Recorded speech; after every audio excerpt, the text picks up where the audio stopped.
Alors je dirais tout d'abord qu'il ne faut pas en avoir peur et qu'il ne faut pas écouter et lire des appréciations qui ont été données par des personnes qui bien souvent sont en l'ignorance et également qu'ils sont en quelque sorte désarmés psychologiquement pour ne pas entendre un discours libre comme est celui de la maçonnerie.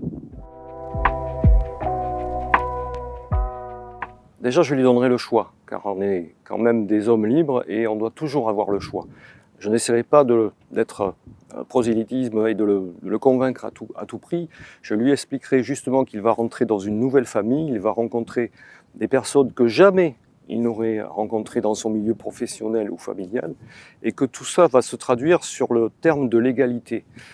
On a tous des niveaux professionnels différents, on peut très bien être à table à côté d'un frère qui est chef d'entreprise et avoir à sa gauche quelqu'un qui est jardinier ou d'un niveau inférieur. Mais lorsqu'on est entre nous, on est tous pareils.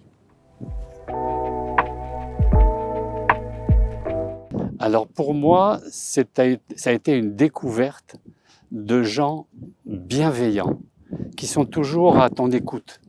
Et c'est que ça, c'est quelque chose que l'on a perdu et que l'on perd dans la société actuelle. La bienveillance, le fait de faire attention aux autres, d'essayer d'apporter aux autres quelque chose, et puis de prendre en retour ce que les autres vous apportent.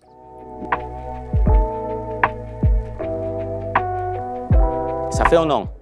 Pour l'instant, je suis dans l'émotion de découvrir un monde d'émulation intellectuelle et un monde de fraternité.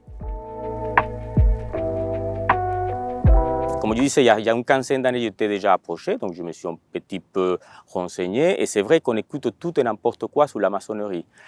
Quand je suis arrivé à mon initiation, je suis arrivé avec un effort étant vierge de préjugés. Je ne découvre rien qui m'efface, qui m'étonne, qui conforte les mauvais dires qui peuvent se faire sur la maçonnerie dans le monde profane. Au contraire, bien sûr, pour moi, les deux mots, c'est spiritualité et fraternité. Nous, on cherche juste quoi? À essayer de faire passer un esprit de convivialité, d'entente, de bienveillance. Alors peut-être, des fois, on peut dire, oui, vous êtes des bisounours.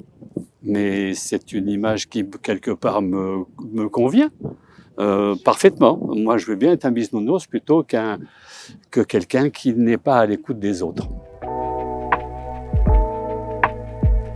Non, la maçonnerie n'est pas un réseau et ne devra jamais être un réseau. Et c'est toute notre philosophie.